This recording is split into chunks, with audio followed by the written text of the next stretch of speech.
আপু, আপনি অনেক ব্যস্ত, তবু আপনার সাথে একটু কথা কি সময় আছে? আসন্ন 12ই ফেব্রুয়ারি যে নির্বাচন হবে, সেই নির্বাচনে সাধারণ মানুষ আপনাকে কেন ভোট দিবে?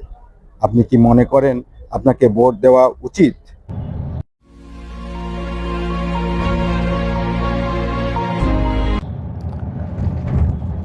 আমি মনে করি যে ভোটাধিকার একটা জনমতের বহিঃপ্রকাশ, যার যার নিজস্ব চিন্তাধারা।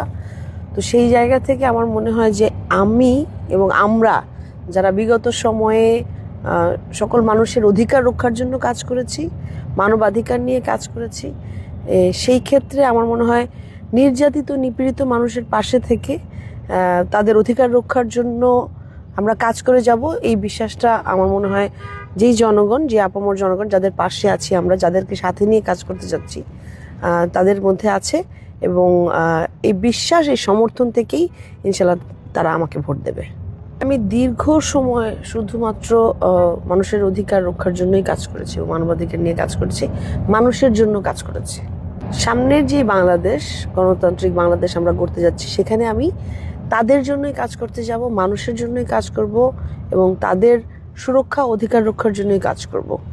এটাই আমার লক্ষ্য।